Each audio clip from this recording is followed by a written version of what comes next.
The S25 Ultra is here, and I've compared it to the still very good Galaxy S24 Ultra. Let's go. The yearly release cycle is literally making it harder to find the upgrades year on year between these phones. Unless, of course, you know where to look. Thankfully, I do. The S25 Ultra is a bigger upgrade than you might think. Starting with the design, we see an obvious shift from Samsung in design approach.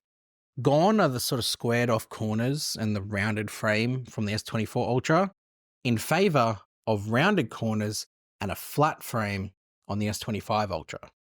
Whatever you like is down to preference. The only thing I will say is that the grip on the side here feels nice, and the absolute corners here are quite soft in the palm of your hand.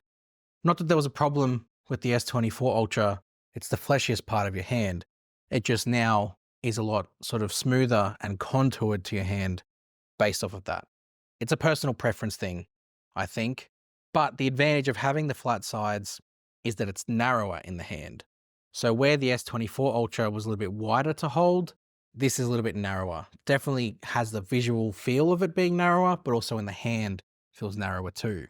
Alongside that, it's both thinner, 8.2mm on here, and lighter, around 218 grams, compared to this, which was about 230 odd. And it's noticeable. You immediately feel that difference when it's in your hand. The thinness, not so much, but definitely the weight. Picking this up, it feels almost like a phone from years gone by in terms of it's light. But obviously, it still has all of the performance stuff and more so, and we'll get to that later on. It has all of that in the hand feel, despite having a bigger display. Samsung have returned to the 6.9 inches that we first saw with the S20 Ultra and made it ginormous. I really like the display size, the room that it has. Even if the rounded corners kind of don't give it that really big screen appearance like the squared off corners do on the S24 Ultra, it still feels like there's plenty of space because, well, there is. I think what alludes to that too is the bezels are much smaller. Well, look, much smaller is very overdramatic. I would say that they're substantially smaller in the context of where we are with bezels right now. You can't really make them that much thinner. And I think what Samsung have done here is quite incredible to really make it pretty much non-existent, this incredibly thin border around an incredible display. The display itself, I wouldn't say has changed too much in terms of numbers, still pushing the same sort of thing. The only thing that I find that's different is that it's probably going to be a little bit more color accurate. But even when you're looking at side by side, I wouldn't say that the S24 Ultra, the S25 Ultra difference is noticeable. If you've got an S24 Ultra, don't upgrade because of the display. Just say that right now. There's plenty of other upgrades that we'll get to in a moment. The other sort of design difference is to do with the cameras on the back. Samsung have kind of gone with the camera design from the Fold series, but also not exactly the same. The camera rings around the camera definitely are noticeable, but not as thick and garish as what they were with the Fold or the Flip. And there does seem to be a slight sort of raise and a gap in them compared to what's on the S24 Ultra. I don't know whether that's down to the fact that the phone is thinner, but the camera still needed to protrude out. Not sure, but that's what it is. The cameras themselves are largely the same, with one big exception. Samsung have finally upgraded the ultra-wide to a new 50 megapixel f1.9 aperture ultra-wide camera. It's a lot different in terms of specs. The 12 megapixel f2.2 on the S24 Ultra did its job for the life that it's had, but it was time for it to move on and it made way for this. I'll get to output in a moment. That's largely the only hardware change though that we've got. Everything else will be down to output and also down to camera modes. And there's a lot of camera mode stuff. In fact, I've already made an entire video talking about the camera modes on the S25 Ultra, all the new upgraded stuff. Go and check that out because that goes into it in a lot of depth and you'll be very happy that you've seen it. This 50 megapixel ultra wide camera from a hardware perspective enables a few things. One, better low light performance. So there's a lot less noise and a lot of that's down to the aperture being f1.9 versus f2.2. And it's a slightly larger sensor, but not by much. But you can notice it when you see, especially in low light situations, you can see the reduced noise. Like a couple of people's shirts in the foreground of these photos in nighttime, you can see the noise reduction heavily. It's a lot more clearer, a lot more detailed. It's very, very noticeable. Same in video. Whilst the S24 Ultra kind of lifted it and made it brighter, the noise was overwhelming, especially in low light. But it shoots in 8K. So you now have an 8K ultra wide camera to go with the 8K 1x and 8K 5x, which I think is a massive sort of statement from Samsung to have that zoom range with 8K. You still can't switch to the other cameras whilst you're recording, but I think that's neither here nor there. I think the fact that you have 8K is good, and more options especially. And as if you go watch the other video, you can shoot in log, which the S24 Ultra will not be able to do. Now let's go to the output part. I'm not going to be comparing everything because this is still, I guess, on its early version of software. I'm not really going to jump straight into, oh, this does this better and this does that better, because it's probably not refined yet. The S24 Ultra is running One UI 7 Beta 3. It also had a whole 12 months of refinements behind it to put into its output. The thing I wanted to test though is probably some of the output that the new chip would allow for. Things like the ultra wide in low light, not just the better camera, but also the processing, but also like your zoom range. And I did a couple of comparisons anyway, because I can't help it. From an ultra wide standpoint, I think in daytime, you still notice the better detail and the better noise reduction, even in brighter conditions. It's not just all about low light. And you can see the evidence of that in these photos that I've put up here. I even noticed though the 1x had a little bit less noise in faces. Like I've taken some photos of my kids and you can see the difference side by side, that when you punch in on my kids' faces, did I really just say punch in on my kids' faces? That the S25 Ultra is a little bit sharper, whereas the S24 Ultra, even though it's a 1x camera in broad daylight, still had a little bit of noise about it. So there is some refinements that Samsung have made to the cameras. But I wanted to test the zoom, because I think the zoom range was what was talked about a lot last year, especially with the move to a 5x camera down from a 10. I think Samsung have made improvements here. I think there's a couple of photos that I can show you where you can distinctly see a detail difference between the S24 Ultra and S25 Ultra at 30x zoom. And even the processing of colors. This one here, I can't remember what zoom length I shot it at, but the green in the building, just far better in terms of it's brighter and more colorful versus the flatter option that the S24 Ultra gave you. But that was about the extent of what I wanted to do with it, because I think the main thing with the camera that I'll do later is once some updates have happened, I'll definitely revisit it, because I think it's important to look at the upgrades and the updates that this has, especially if you're holding off deciding about an upgrade. That'll be something you'll want to know later on. As far as the camera modes, there's a stack. Again, go check that video out. If you upgrade from any other phone to this S25 Ultra, you need to protect your investment. Torras will look after your phone from the start.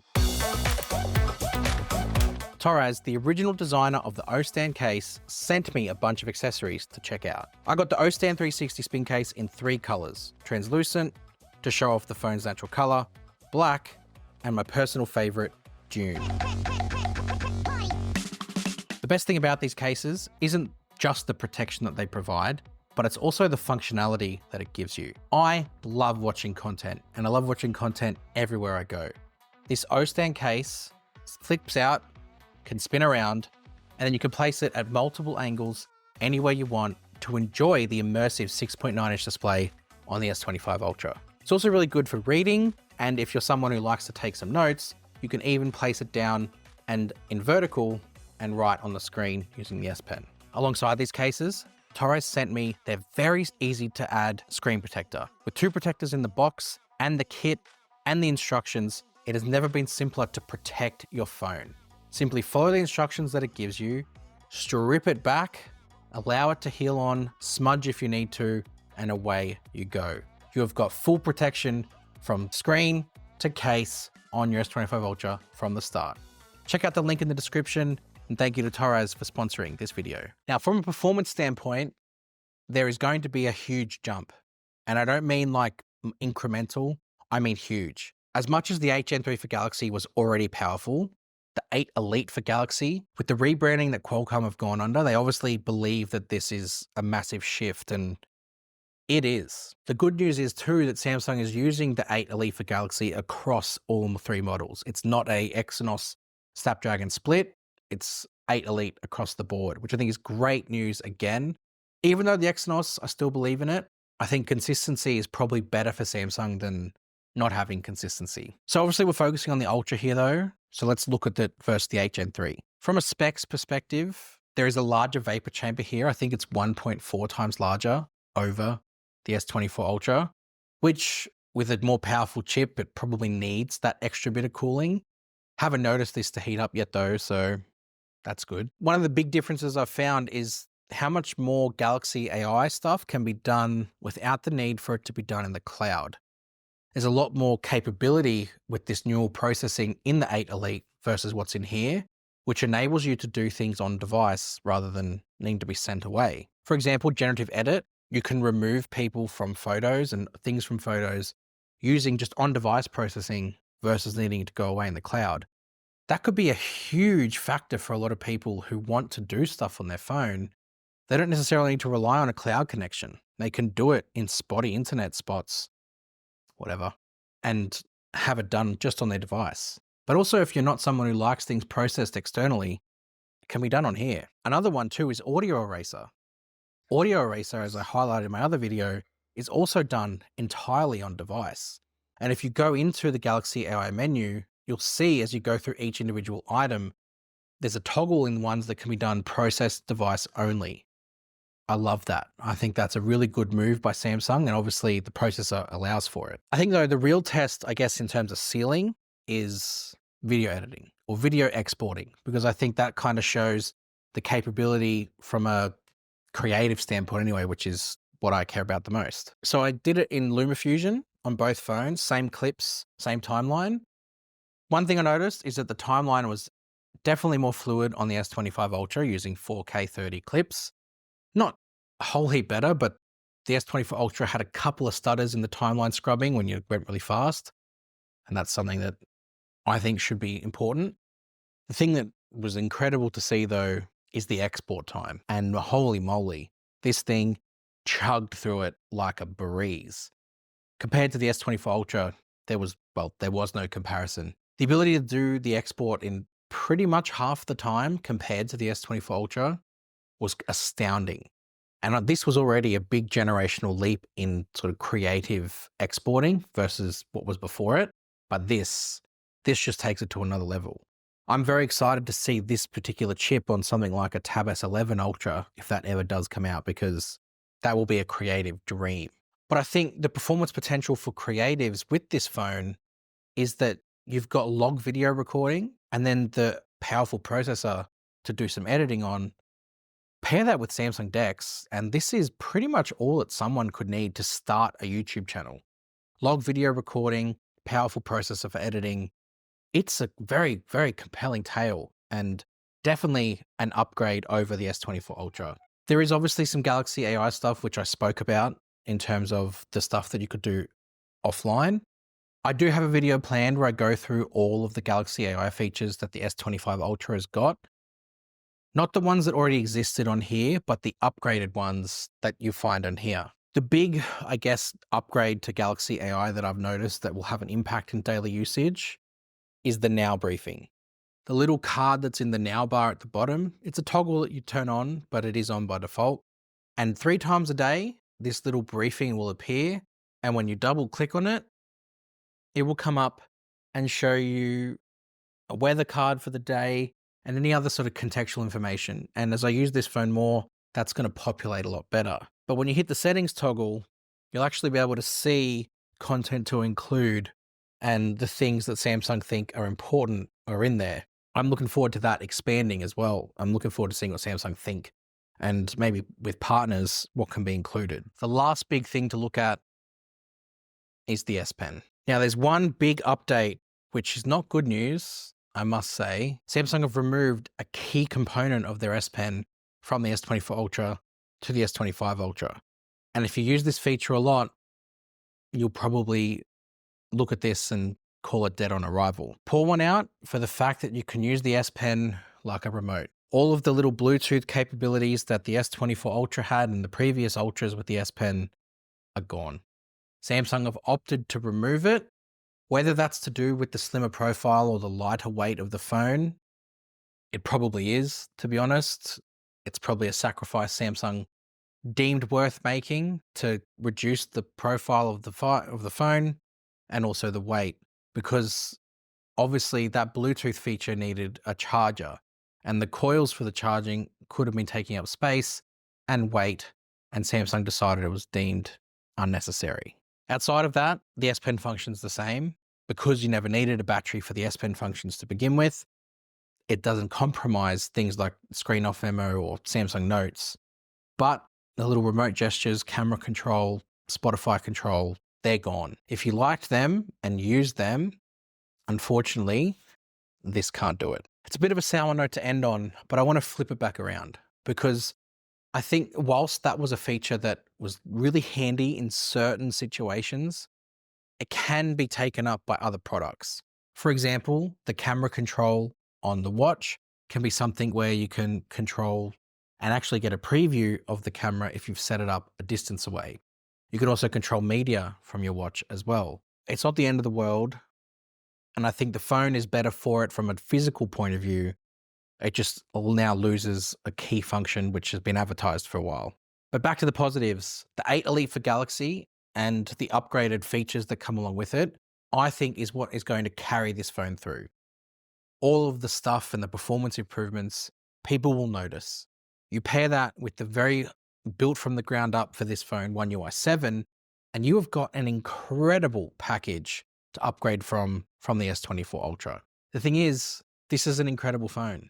So upgrading from this to this might not feel like an upgrade to begin with, but I think as people use this phone more and more, they will see the benefits that you get out of upgrading. The thing is, should you upgrade? Probably not. I'll say it every year. You don't really need to upgrade your phones now. They all operate to a high level for years. But if you're curious or you've got capability to financially, then yeah, there is a lot that you can be upgraded to if you grab an S25 Ultra. Lots more coverage of this phone to come, so make sure you hit subscribe to Tech with Benefits for all of that. Come and find me on my socials if you want as well, and I'll see you guys in the next one. You!